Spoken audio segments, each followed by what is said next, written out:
Hello, everybody. We're live on a Tuesday. Stephen just said to me just before we went live, "Are we pretending it's Friday?" I said, no, we're not, because that would confuse anyone. And besides which, half the people that listen to it don't listen to it on the day that it goes out anyway. So they might already listen to it on a Tuesday. If you're one of those people, you're going to be really confused because you're listening to it on the Tuesday, and it is Tuesday. Yeah. There you go. So we might normally be banging on about the fact it's Friday, and actually it's not. No. There we go. I even wrote us some music for this episode. How about that? Okay. Yeah, there we go. No, we're not going to play that. Anyway, we're going to on our tease and then take it away. Give the people what they want. Well, what the people really want is is me and you off. Okay.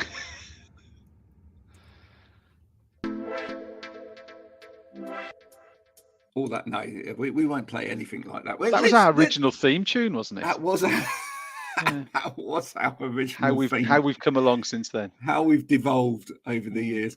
Let's get the branding out of the way. Yeah. So that we can fit in a third person. And look who it is. Niamh, all the way from Ireland. How is it over there at the moment? It's wet, I won't lie. It's wet. Wet. It's wet. It's miserable. It's cold. It's November. Oh, although not as bad as you guys, I don't think. Not as bad as you guys. Lovely, and I love your background there. Is it this or is it this? Is it the unicorn poop? Is it? Because everyone's a fan. I like both. Yeah. I like the very corporate side of you there with your DSC assessments, your ergonomic risk assessments, and your urgency risks, and because your head's covering some of it. And then on the other side, you have to do the same thing. I always go the wrong way. You have to do that so that people listening back on Spotify, it's brilliant. And then on the other side, for people that are listening to this, there are some pictures which I'm guessing you haven't done. No. So this represents the two sides of Boyne Ergonomics, the business side and then the mother side, where I have to keep my 5-year-old happy. They have to stay there until Christmas. Those are the instructions. Yeah. They are not allowed to come down until Christmas, when they will be replaced by festive pictures. Festive pictures, very nice indeed. So what have we got there? We've got a unicorn, have we? Yeah, that is a unicorn poop emoji.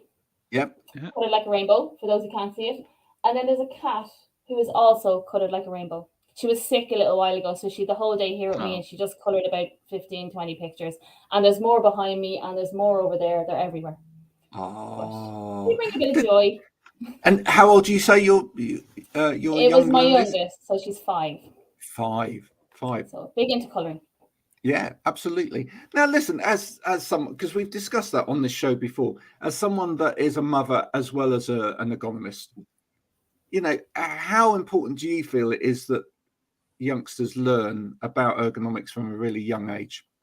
Very, but I think the more important thing is to do it in a really, really non-preachy way, because I think that about anybody. Listen, yeah, and it is just about doing what you want them to do.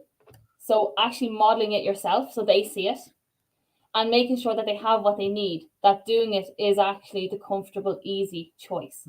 So we have a lot of foam tablet holders, different things that are comfy and cozy to use and make sense to use. And mine are quite young, like mine are 8 and 5, so still really, really young, but devices are still a big part of their day. Whether it's with school or in leisure time, they do have their tablets. Not phones yet, but they do have tablets. So it's just about, making it easy, and then they see us doing the right thing as well. I often tell the story where I collect the kids off the bus. There's a boys' secondary school beside the bus stop, and on a Friday evening they finish early, so they come out at the same time, and they're all waiting there for their bus as well. And all I see is this, where it's just the head flopped forward and the phone is down at the belly button. And I'm looking at their necks and I'm looking at their shoulders, and I actually have to physically stop myself just going up and pushing the elbow up and pushing the head back and just saying, "You'll thank me when you're older. Please just fix your neck."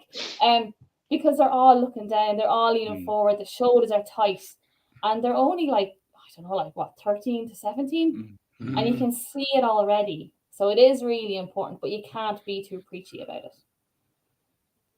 I can see Stephen's got a question on the tip of his tongue. I did actually. I was just wondering here, what sort of part the sort of manufacturers of the phones and have got to play in all of this? Because, you know, I understand there's limitations to what you can do, but I wonder if you know, do we ever see any messages coming out from the phone manufacturers, the tablet manufacturers, or is it very much we've produced the kit, get on with it? You know, you don't see anything coming out from the people who make the actual product that are causing the problems. No, because let's be real, they don't care how you're using it. They just want you to buy it and use it.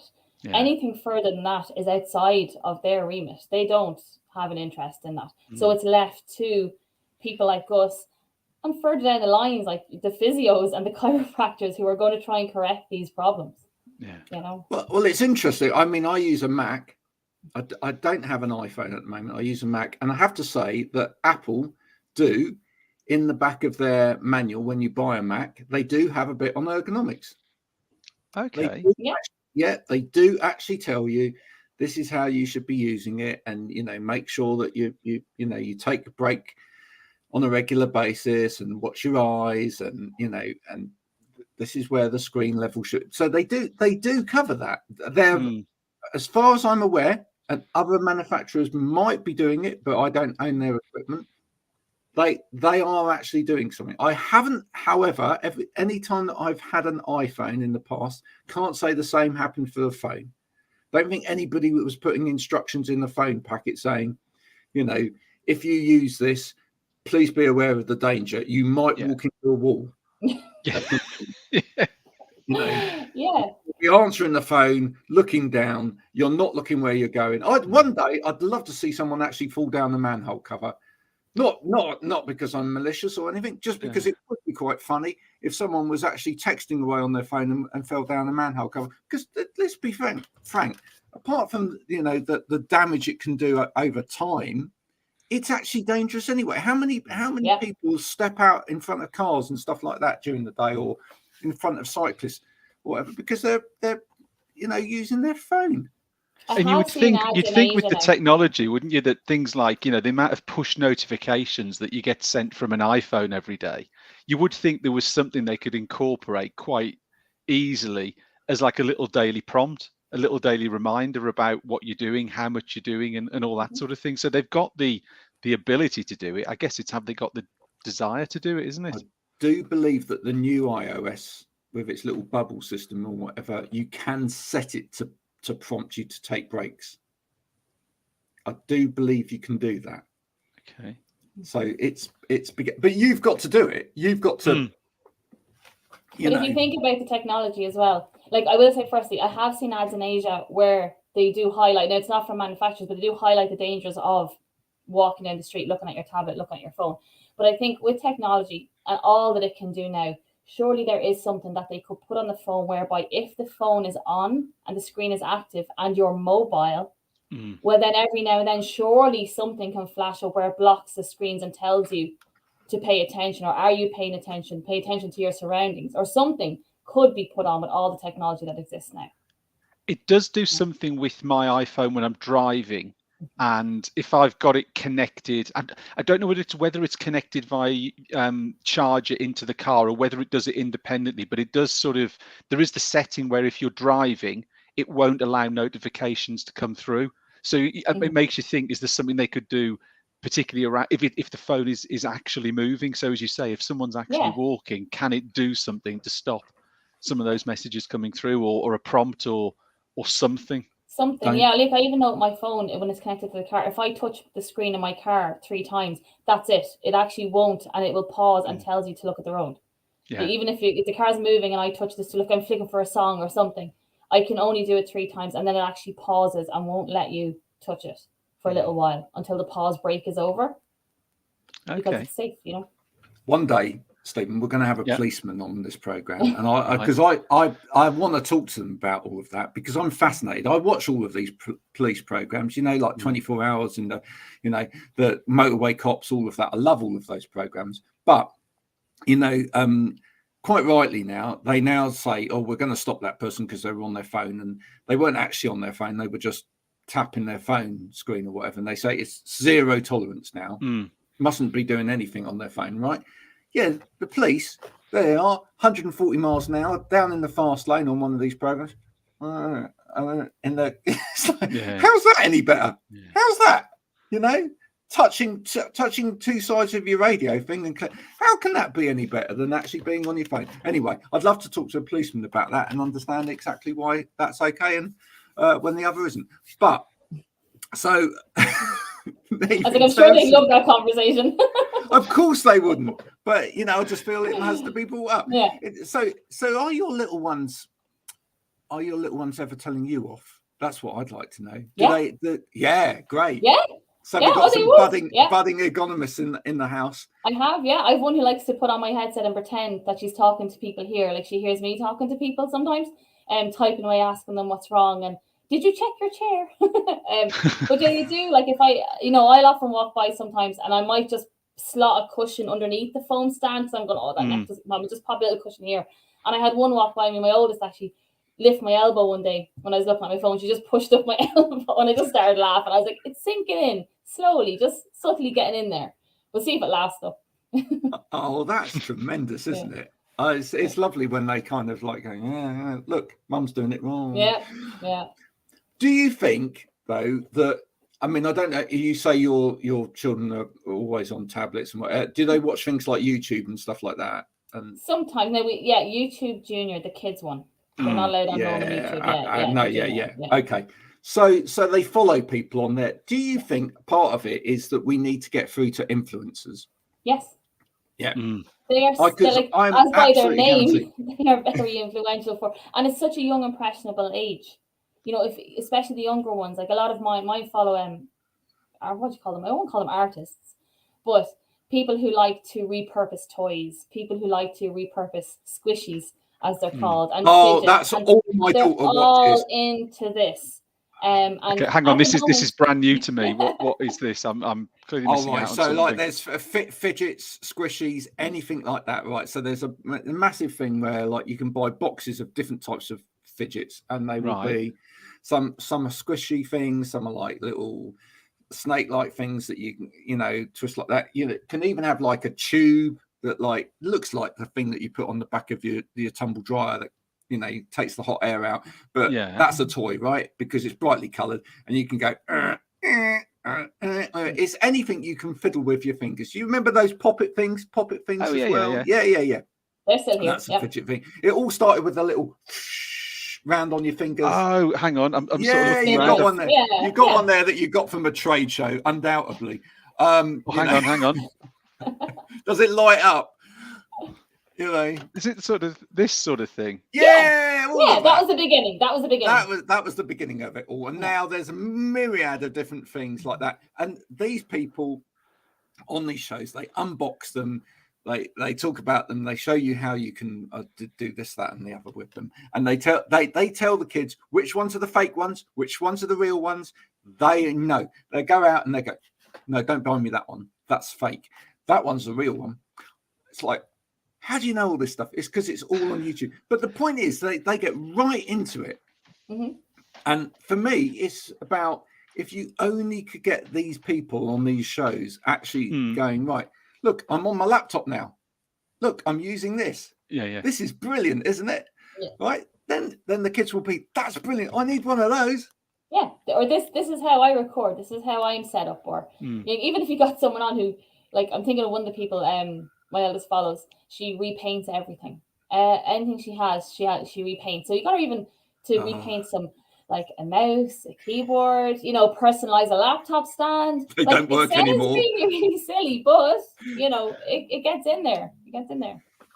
I was just looking to my right because I'd seen some of those things that you were mentioning, but I was randomly going through a set of drawers here, and there was loads of Lego, but none of those sort of popping things. So that's why I was sort of. Stephen, you ought to do it as a competition. You ought to actually get some of these people out there to maybe paint a mouse or something. Or design a mouse, yeah. Design a mouse. That's a great idea. And do you know how we had last week on the show, we had Andrew Shepherd on from Flock. Did you see the thing they've been doing recently where you can, the Capisco chair that we spoke about? Yeah. Did you see where the competition was to design a new cover for it? So that was quite an interesting thing, is that you could take the standard chair, but I haven't seen the winning sort of design yet, but there was all these you were being encouraged to sort of create a nice fancy design. And I think the winner of that then got the chair turned into that sort of color design integrate. So I guess merging the two things together, isn't it? Yeah. Yeah, it's a great idea. Yeah, it is, because it just encourages that kind of creativity that's kind of, pushed out on these things. And it's great actually that the children then go and investigate that for themselves. My daughter's always upstairs cutting bits of paper, sticking bits of paper, coloring things, whatever, because she sees all of this activity going on. But yeah, we should be encouraging that, because it's then getting people thinking about the product, thinking about getting hands-on with it, and actually maybe for the industry as well, getting people to think about design. Maybe one day we'll move away from everything being black. Oh, joy. But we understand why, because it's a matter of money. You can't produce something in lots of different colors necessarily, because it's, but ultimately maybe we could produce it in more colors, etc., if there was a demand for it. It's purely down to demand. There's no reason why you couldn't have a rainbow colored laptop stand, or a rainbow colored mouse, or whatever, or one with a unicorn on the front of it. But it's only down to, and I'm talking good mice now, not bad one, but it's only down to demand. If the demand was there for something slightly different, then it would suddenly happen, and maybe everybody would enjoy that. If you would enjoy that out there, let us know. Maybe, well, if you could have a sort of mouse laptop stand combo in the color of your choice, what color would it be? You're saying about influence. It looks nice. Yeah, you're saying about influencers there, Graham. One of the things that we've discussed on this show many times is how you see things like laptops and tablets being used incorrectly, and a lot of the stock photos that you see on LinkedIn, etc., have that.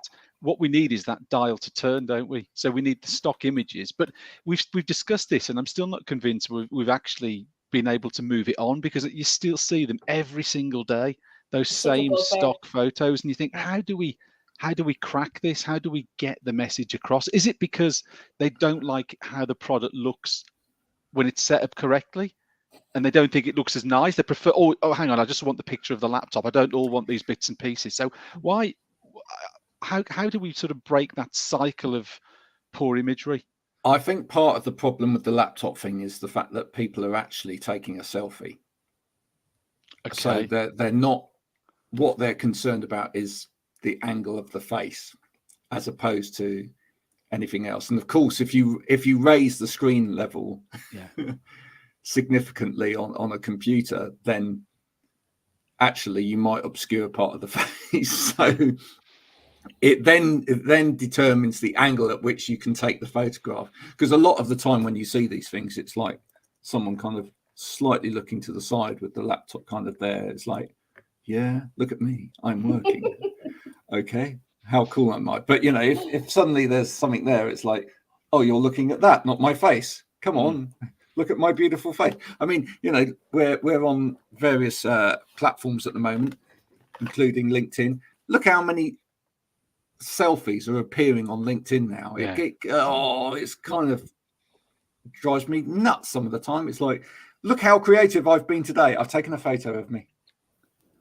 Yeah, and then alongside that, there's a post about me and my selfie. How creative you are. Brilliant. But say something. Back on track. Come on, back on track. Yeah, say something. Delete the post I was going to put up earlier. Delete. Say something real, for goodness sake, out there. But look, maybe that's part of the problem. But maybe we just have to find another way in there. Maybe we have to, maybe that's a good reason. Maybe that's a good reason to perhaps produce a limited edition set of laptop stands or whatever, for example, maybe with color or something like that, so that people can go, oh, I'm supporting this. Yeah, maybe. So, for example, do a rainbow one, support Pride or something, you know, and then people can go, oh, look, I've got this for this. Yeah.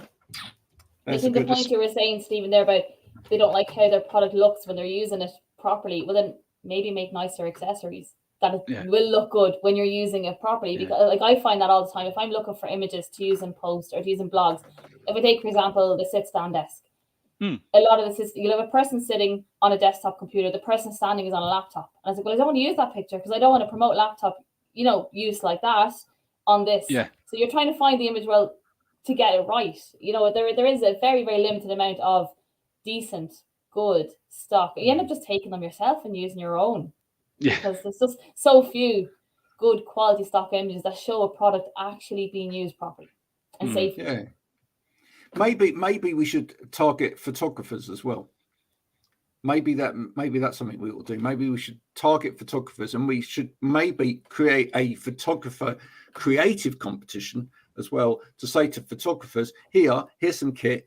We want you to take the most creative photos you possibly can with this kit, with people using it. Yeah. Good idea. Again, we're full of it. Yeah. But that would be great, because again, how many of the posts that come out, even from the industry, are sort of like someone bland, grey, background, white, grey, black. It's like, it's very utilitarian, sort of functional. Maybe we just need people to create something around it a little bit more. That way we can potentially get it out. What, Niamh, when you're actually assessing people, what are the main things that people are really surprised about, which you just think, why don't you know that? There's two. One, the height you're supposed to be at for your desk. Oh, great. Yes. Everyone's too low. And their shoulders are tight and sore at the end of the day, and they're wondering why. Or when I ask them if somebody's too low, and I'll say, right, let's just make you a little bit higher, and they bring the armrest up and not the actual chair. And I go, no, you need to be higher. Not the armrest, you. That one. And a lot of people don't realise that they can adjust the back of their chair. And I agree, I'm talking obviously in offices, because I'm back on site a lot. And I've been on sites where they have absolutely brilliant chairs with such a high level of support and adjustability. And I'm looking at the back going, did you put that like that? And they're like, oh, no, I never move it. And it's really reclined. And then they type away from the chair. There's no stuff. I go, well, what if you just pull that lever there? And they're like, oh, my God, that's so much better. And there's a manual actually at the back of your chair. If you had just taken 5 minutes to pull out that manual and give a quick flick through, you would have seen all the things this chair can do. And you spend a few minutes adjusting it, and they come up to you days later saying how much better it is. Or you hear them talking to their colleagues going, oh, no, wait, now she's going to fix your chair. And they just, they just grab the chair, sit down, and don't take the few minutes. But that's the big one, adjusting chairs and being the right height for the surface. So many people are too low, and they're really tight in their shoulders then, because they just haven't got that relationship right. That totally resonates. I mean, one of my favorite ones was headrests on chairs. People would have that headrest on the back of the chair, and it would literally, and they'd have it right forward, and it'd be sticking into the back of their neck like that. So it's like, so they're sat like that, and they'd be like, this chair, I got a headrest version because I wanted to, it was hurting, my neck was hurting. It's worse.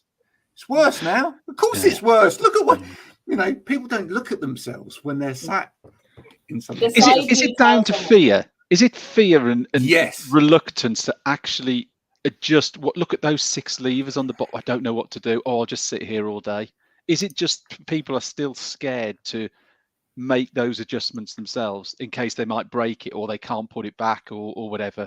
Is there something that needs to be done to make more universal sort of mechanisms, I guess, and I'm sure there probably are, but something to help people, encourage them to actually make those movements themselves? Are they just scared to do it? Yeah, I think even in, like, if you take the open plan office, like I was talking to somebody yesterday, and they're like, oh yeah, they were new, and they're like, I didn't really want to play with it too much because they didn't want to look silly.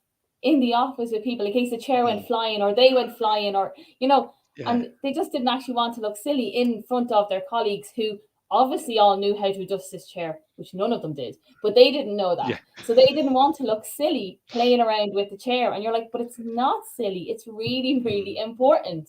And I ended up like, there was 3 either side, and I actually ended up pulling them in and going, look, I know you're not due for another hour, but come here. Do any of you do this? And they're all like, no. They just take the chair and the height, up and down height, and that's it. That's all they do. Can I say though, Stephen, you work for a Dutch company. Yes. From my experience, this is different in Holland. In my experience, this is also different in Scandinavian countries.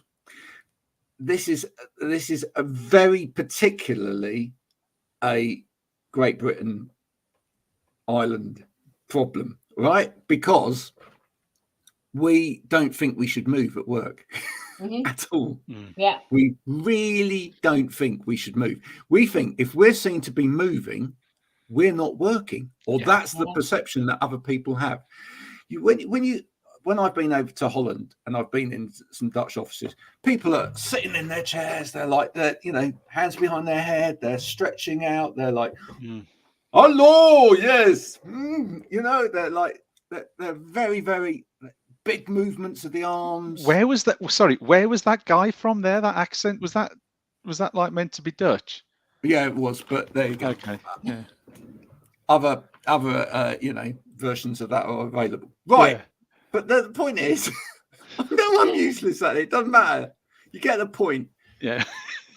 Get the point. But in England, you go into an office and you'll know this, Niamh, won't you? I mean, you'll go down and like people are like that. Yeah, rigid, absolutely rigid in the body. And actually, when you say to them, now, have you tried letting the mechanism on your chair go? Because it's got great support. No, I can't do that. Why is that? I don't want to move. I need to be here. I need to be here all day, not moving. Yeah, doing my work, and that is part of the problem. They are kind of scared, and also I do think that our industry is partly to blame. Sorry, guys, but you are. Okay, controversial. Yeah, it is, but the chair setup. I'd seen too many chair setups being done, and if you're still doing it this way, sorry, you're doing it wrong. But too many chair setups or complete workstation setups where people go, oh, good, it's in Germany also. There we go. It's in Germany as well. This is a problem that has spread across to Germany, where people actually set people up and they go, right, you should have this like this. You should have this like this.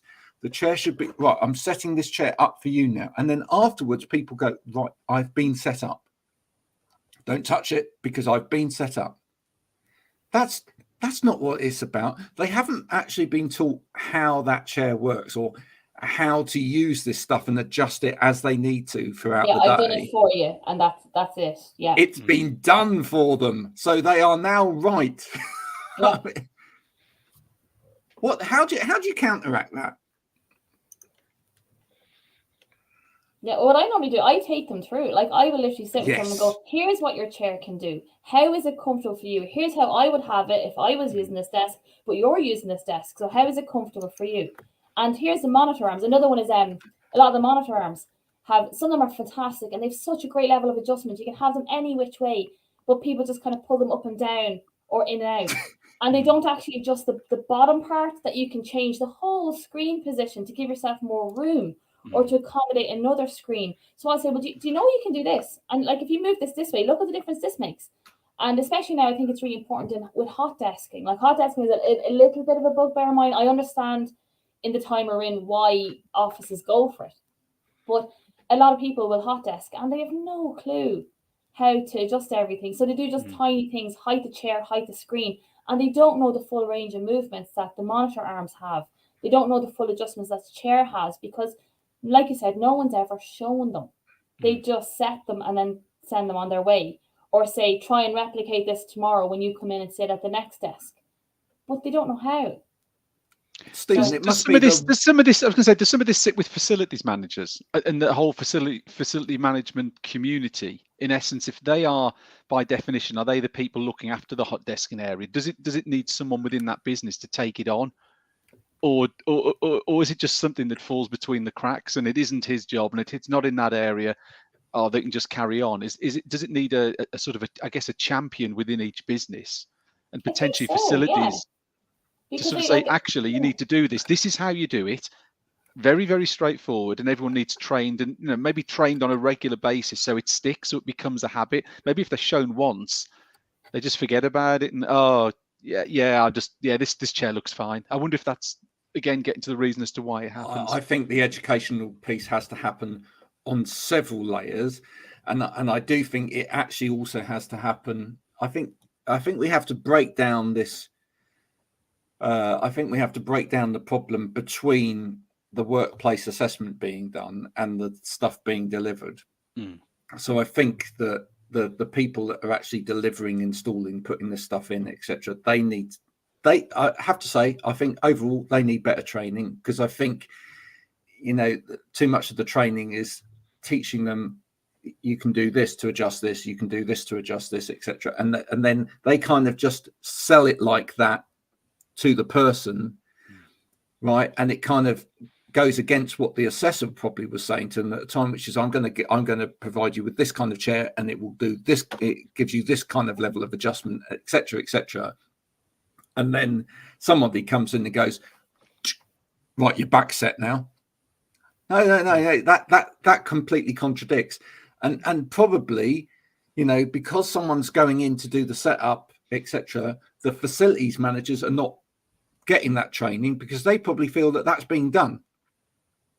So it kind of needs better understanding there of what's actually required when it comes to equipment as well. And it's that, people change in terms of their need of this stuff, on not only on a day-to-day basis or a year-to-year basis as maybe their health condition changes or whatever, but even on an hour-by-hour basis, how you have your setup might change. Yeah. And based on what you're doing. And it must be incredibly frustrating for any manufacturer that spent a lot of time in terms of R&D trying to make this the most adjustable thing in the world, right? To find out that actually the majority of the time people just go, get it, put it in one position, plonk it on the desk, and that's it. Yeah. Well, thanks. And the product itself isn't going to be the miracle cure. It's actually the adjustment. It's adjusting it to around what you need. If someone just takes a piece of equipment and, as you say, Graham, crack on, that's fine. But did you know it can do this, this, and this? It can go up and down. It can go sideways, and that helps you find that sort of sweet spot that works for you as an individual. As you say, there's a lot of R&D going in, but how often is it down to the product being incorrectly used and not actually being adjusted and tailored? Because, and I know from our organization, we try and pack as much adjustments into a product so it can suit 5'2" up to 6'6". But if people aren't using it, it's really difficult, isn't it? You're sort of banging your head against a brick wall if someone's just going to carry on and use it exactly how they've got it, and not be prepared to go, actually, I'm just going to adjust it today to this, but tomorrow that might suit me a little bit better. Yeah. Thanks to Dara, by the way, for joining in with the conversation. Tell them why you're performing each action, inform and educate as you go. Totally agree. Yeah, always give them the why. Always give them the why, because it just helps to make sense then. Instead of you coming in saying, put your chair here because I say so, and I say it's better for you. Well, actually, I'm putting it here because this has been shown to have less impact, and improve comfort levels or take the stress off the shoulders or whatever it might be. But I think when it comes to the equipment, and I do say this, and I said it once on site, it didn't go down too well. There is a level though, like, let's be realistic, in the workplace, we're all grown-ups. And there is a level of personal responsibility. Like, I have been in places where great chairs, manuals are on the back of the chair. Brilliant sit-stand desks, manual is with the desk. Great monitor arms, the manual is there. And no one has taken the time to actually look at it. Or I've been in companies where they have, for example, what you call like an internet portal, where everything is there, every single piece of information you want to know about your equipment, about how to maybe put the sit-stand settings into a desk, and how you should have it, is available to everyone, openly available. And I say to people, have you checked that? No idea it's even there. Or somebody was giving out one day, when the monitor arms, when they pulled it down, it was bouncing back up. And I just opened the bottom and took out the Allen key and tightened it. And they're looking at me going, I was like, yeah, everyone has it. It's here. Look, everyone has one. Yeah. Absolute blank face. So yes, there's a whole, obviously, organizations and companies, they make things as best they can to be used properly. Facilities, yes, have responsibility to make sure everyone knows how to use the equipment and make the information available. But also the user has a personal responsibility to take the time to learn how to use the equipment. If you've been given a really good setup and a really good chair, a really good keyboard, or even, like some of the better mouse devices that you can actually program to how you want it, something like that, take the time, the few minutes to learn what it can do and how it can do it, because that can make a huge difference. You can provide all the equipment, you can provide all the manuals, but if they're not going to take the time to learn to use it. Yeah, I think that is a very important point actually that you raised there, which is that I don't think people are given by their organisations. Don't think people are given enough time just to play, because I think you do need that time just to play. I mean, it's like computers. It's like trying to learn a new piece of software, right? You can't just throw a new piece of software at someone and go, there you go, hey, off you go. You in a business, you'd go, right, we're going to have to learn, but you're also going to have to just play with it as well. You're going to have to take time messing around with it and working out, because actually that's the best way to learn. Because if you're just structurally given this and this, you might learn how to do it, but you won't learn the little shortcuts, you won't learn the little nuances, you won't learn how to adjust it for what you need it to do. And that's the same with all of this stuff as well. So I think businesses, you need to allow people a little bit of play time when they get this equipment as well, just to allow it to bed in. And I think that's absolutely fundamental. Now, the other thing that I would say here as well, and I'd be interested in your comments on this, Niamh, is that when I spoke to last year, I got to speak to at the Ergonomics conference for South Africa. I never knew so many ergonomists lived and worked in South Africa, about 400 of them. Yeah, I've contacts with a couple of them. Yeah. Well, what are they all doing? I don't know. But what was really interesting was that, apart from the fact that I tried to make my whole talk really ergonomic as well by only having 2 slides, whereas I think everybody else had about 50. Was I based it around the fact that I think that too many ergonomists are too preachy, and that's what puts people off. Full stop. We spend, it's very easy. Let's go back to that conversation at the beginning, but it's very easy to spend your whole life telling people what they shouldn't be doing as an ergonomist. It's like, don't do that. Don't sit like this. Sit up more. Use this like that.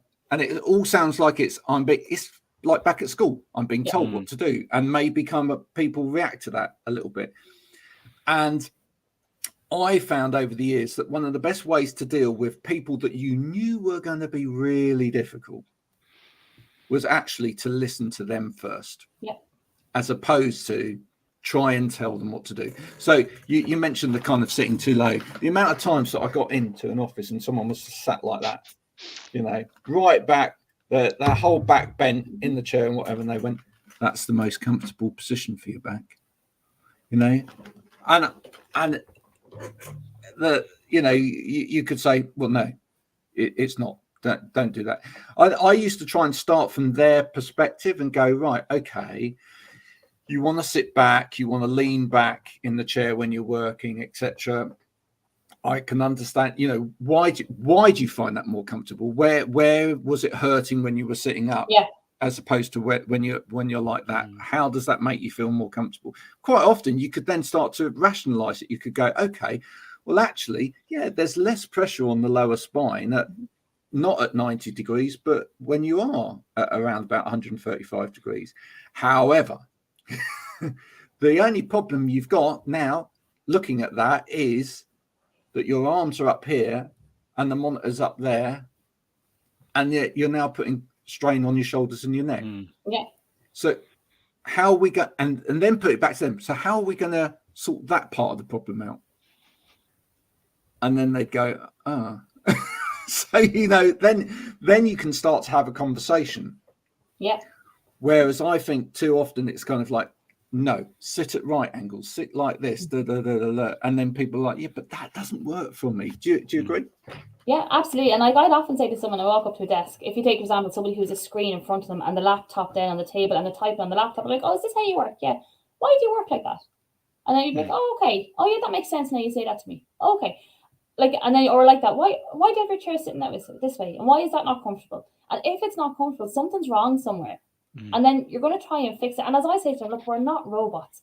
Nobody sits with their 2 feet planted back in the chair like all day long. Like, we're not going to, we need to be comfortable. But one of it is, if it's not working in what we would consider a safe position, something is wrong. So either the relationship like that with the chair, the desk, the screen, something's not right for this to be the better way for you to work. So let's try and rectify that a little bit and work with them. Does this work for you? Well, what if you put that there? How does that feel? No, that's not great. Okay, what if we swap this way? Oh, no, that doesn't work for a call. And that's why, like, it can take longer. Like a DSC with someone in an office, like, it could take a while based on what they do, because you want to talk through all their options and find what works best. But the other problem then, as it kind of goes back to something we said earlier with people feeling like they can't move, working is not moving. If you're there for too long, nothing's going to be comfortable. No. You're going to lean forward in the chair, and you're going to slouch, and you're going to lean because your body's getting tired and the muscles are getting sore, and they're trying to find the least painful way to sit when really they need you to move. So I teach people that that's a sign. If you find that this is how you're sitting, your body's trying to tell you it needs you to get out of the chair. It needs you to move so you can get oxygen to your muscles, pump out that lactic acid, and just give your circulation a boost. If this is how you're comfortable, how long have you been there? 90 minutes? Well, of course, that's how you're comfortable. The body's gotten tired holding you upright all day. So I think a lack of movement has something to play with it too. They're comfortable sitting like that because they're there for 2 hours. Totally. And when we've talked about that in previous weeks, in the last few weeks, when we've had the guys in talking about sit-stand desks as well. Yeah. You know, when height adjustable desks first came in, suddenly everybody going, the answer to everything, stand all day. Wow. As opposed to sit all day. No, because you're just standing still all day as opposed to sitting still all day. You know, actually, the absolute ideal would be that you could work at a computer whilst walking around, running around. You know, that would be absolutely ideal. Back to treadmill desks. Well, yes and no, because there's a problem with doing that from a cognition point of view, and that's the other part of it. You can't concentrate on doing these kind of tasks if you were doing that. But ultimately, I guess for the future, if we came back and we were doing this show in 2055, God forbid, but actually we might be talking very different technology. We might actually be talking about some kind of some kind of a wearable technology, or even goodness knows, Musk got his way, an implant technology or whatever that would enable you to work just by thinking about it, and then there would be an output somewhere. So then people could walk and out in the open and do work. You know, the office may really change in the future, and how we combine exercise with. But we've got to find some answers to it, because we do just sit for too long doing all of this work at the moment. Love this as well. Every job, office job, is different also, even with the physical office. I mean, for me, and again, I'd love to talk to you about this, Niamh. You know, for me, it was sometimes just finding any excuse to get someone out of the desk. Yeah, and that's what I tell people. Any excuse at all, and whether it's home or whether it's office, you don't need to justify leaving the desk. And that's what I say to people. You do not have to justify getting up from your desk, whether you're in the office or worse, whether you're at home, because at least in the office, it's very psychological, as I say to people. If you're in the office, you could be standing in the corridor in the office having a chat with someone you haven't seen in a while. But you won't feel like you're Dawson, basically, because you're in the office building. You're physically there. You're not at your desk, but you're in the building. At home, you wouldn't do that. You wouldn't go and spend 20 minutes. Well, maybe you would, but a lot of people wouldn't go and spend 20 minutes chatting with a housemate or chatting with their partner when they're supposed to be working, because when they step away from the screen, all of a sudden I'm not in work. Whereas if you're in the building, you mightn't be at your desk for 2 hours for all the messing you're doing, but you'll still mentally be in work. So there's like you, and I always tell people, you do not need an excuse to leave the desk. You do not need an excuse to turn your camera off during a virtual meeting so you can pace around for a minute. You don't have to offer any excuses. We're not made to be static all day long. We are made to be mobile, and you will function best and work best when you're mobile. And there's a lot of just this expectation that they have to be there all the time to be productive. And you don't. Yeah. I mean, it's one of the reasons why, as an ergonomist, I then went into assistive technology, because I saw the opportunities. I mean, if you're able to talk into something whilst you're out walking and dictate, even if it's just like dictate a whole load of ideas, which you can then come back to a computer, plug it in, there it is on the screen, and then you can then refashion that into your work for the afternoon. That's great. That has allowed you to do half an hour's worth of walking during the day and still feel like you're being productive, you know. And I still feel, you know, there's too few ergonomists actually sort of recommending things like assistive technology out there. You should be, because it's great. You know, you can do all of this other stuff. I mean, even I remember once recommending, and this was actually in a report, recommending that various objects off of this lady's desk got moved to the other side of the office, like a stapler and a machine for binding, because she would literally spend the whole day at the desk. Force her to get up and move. Yeah, I do that with printers. Printers at home, take it out of your room, put it, if it's wireless, of course. Like I'm in an upstairs back room here, and my printer and scanner is actually in the downstairs front room. Now, don't get me wrong, it is, if I have a 10-page thing to scan, it is a pain, but I don't bring the laptop down to it. I will stay here and I will put it on. I'll come back up and I'll go up and I'll down. I'll go up and I'll down and up and down. It's irritating sometimes, absolutely, but it's getting you from the desk. Yeah. And you literally have, it's sad, but we do have to sometimes trick ourselves. Or what I get people to do is put, for example, a break reminder app, not on the laptop, not on your watch, on your phone, and put the phone across the room. So every time your phone rings, every time you get a message, every time the alert goes off, you have to leave your chair to go get your phone. It's little things like that, just to get the habit kick-started, and then you'll keep going with it. Really good idea. And of course, Stephen, there is a piece of software that does that as well. Yes, which I use, which is on my laptop, which is our work and move software, which again is just about prompting and moving and you know, raising your desk and dropping your desk, and you're saying about equipment and things not being used. One of the big things that we find is that people have sit-stand desks and just don't use them. You know, because they raise it to a height and then that's it. Yeah. I'm not. In fact, you know, you said about I did some sort of product sort of awareness with a group last week, and one of the guys said, "Oh yeah, those sit-stand desks are great. I can now stand all the time and work." And it was like, no, you've missed the concept. It's sit-stand. It isn't a standing desk. It's not a sitting desk. It's a combination of both. So it just shows you have to still keep, you know, pushing that message out, because it clearly isn't getting in all the time. It's repetition is really key here, isn't it? Is that getting people thinking about what they're doing, and you know, like you say, that's some great ideas there. I mean, I think I usually have my phones on the desk. I think what I might do is move them to somewhere like that desk in the back of this room, and actually when it rings, force me to get up. And it's but things like that, they're brilliant little tricks. They don't need companies to go in, because a lot of times my concern is our company's not investing because of the financial piece around it. Doing nothing, needs no financial investment except getting a good habit about where someone's phone is or where a printer is. They're just really great ideas that are relatively free of charge, but will just naturally encourage movement. They're brilliant ideas that, you know, we need to. And that's the thing, actually, a lot of people assume that getting a workplace assessor in is going to cost them additional money, because, well, yeah, you've got to pay for the person to come out and do it, but actually it can save you a huge amount of money, because, you know, it doesn't necessarily mean that they're going to recommend thousands and thousands of pounds worth of kit. In fact, quite often those are bad assessors that just recommend everything under the sun. You know, it's the ones that actually have practical knowledge of how you can just make small adjustments that actually change the environment or change the way that you work. And that is, that's advice for life, that actually has cost you very little in terms of time and money. So it's brilliant. Now, we've got to cover one more thing before you go, because it's there behind you on the wall. And a lot of people might be looking at it and thinking, what on earth's that?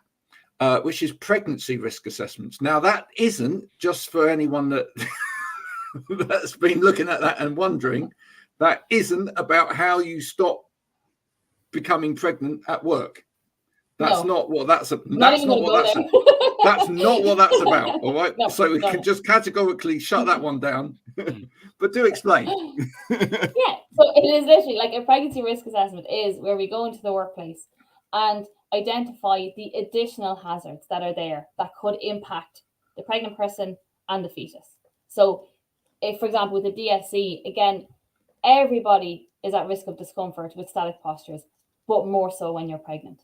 Everybody is at risk of pain if you don't have enough lumbar support, but more so when you're pregnant, because as pregnancy develops, the bump gets bigger and the need for lumbar support is even greater. Everybody might find benefit from a footrest, more so when you're pregnant, because circulation is a bigger problem when you're pregnant. So it's about finding those, and it's not always DSC, like this could be an industry as well. It's finding out what risks are present that, weren't really overly concerned about before, but now that we're pregnant, they actually represent a bigger risk of injury or any issue, either with the person or with the fetus. So it's trying to identify that and making accommodations then for the duration of the pregnancy. And again, depending on when you come back, it covers breastfeeding as well. Yeah. So the return to work after. So it won't necessarily just be physical. There'll be maybe some soft adjustments in there. Is there a place for the lady to go and rest and put her feet up during the day, etc.? Can she step away? Like if morning sickness, although daytime sickness is a problem, is there somewhere? Can they log off? Can they go lie down for a few minutes? Is there somewhere, like at home? It's great. I will say a lot of people who have been kind of pregnant during the home working have found it much easier to manage at home because it's your space. You can pretty much go where you need to and do what you need to. But in the workplace, is there somewhere for them to go if they're not feeling 100%? And even just this whole thing of keeping in contact with your managers, because depending on how the pregnancy is going, it might be absolutely fine. It might be terrible and you might struggle with the workload, but keeping lines of communication up. Like I've had 2 pregnancies that I worked through and both of them were absolutely totally different. One was physical pain from very, very early on.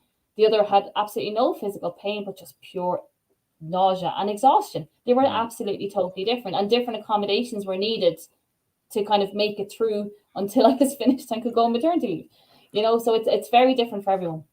Well, I'm going to make you laugh now. So again, I came across this once or twice actually with companies when I was out doing assessments, where a company said, if someone becomes pregnant, don't worry, we have a pregnancy chair for them.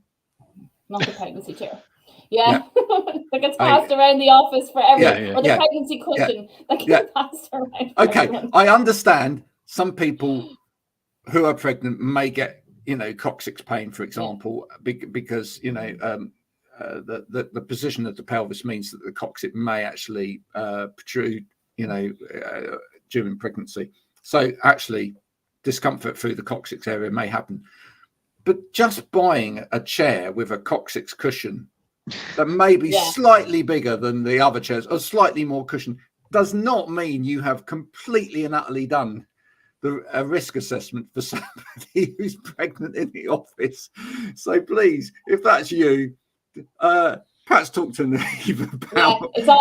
Every single person needs an assessment, because every single pregnancy is different. Not even every single person, every single pregnancy is different, and the needs for every pregnancy. And people might not need anything. Like people are absolutely totally fine, breeze through it and need absolutely nothing. But to me, my standard in the DSE environment, my standard anyway in pregnancy is always a footrest and a lumbar support. I don't care how good your chair is, even if you're the right height for the desk and your feet reach the floor, that's great, wonderful. But you're still getting a full back support and you're still getting a footrest, because come the 3rd trimester, you're very likely going to need them. And I would like you to have them there instead of coming looking for them at 34 weeks when actually you're only going to be in work for another 3. And you're in pain already. So I was trying to preempt it a little bit and kind of say, look, we'll get the foam support, we'll get the footrest, they're there when you want them, but as soon as you start to feel discomfort, start to use them rather than waiting a few weeks and then you're in pain and then you're finished. Good advice. Stephen, any last questions for Niamh before we all disappear off into the ether for yet another week? Oh, no. We've covered the gamut today, which has been absolutely fantastic. You've been an absolutely brilliant guest. We love the pictures on the wall. If you'd like to win one of those pictures, you can't. Because they will colour one especially for you. You may have they're available from December when they're going to be taken down. They're available from December. Then you might be able to win them. But look, in all seriousness, if you want to know more about any of the things that we've been discussing today, please do get in touch with us or via the website or directly with Niamh on any of the social channels. I believe she's on most of them, aren't you? I know you're on Instagram. I know you're on LinkedIn. Instagram, Twitter, LinkedIn. You're on Twitter as well. There we go. Yeah, I'm avoiding we all get chucked off. Not sure I can go that route. Yeah, we haven't braved TikTok yet, have we, Graham? We got the website, we got LinkedIn, we got Insta. I have done TikTok sketches for other people, but okay. But I don't do any TikToking myself. No. I struggle at Reels. I'm not sure TikTok is for me.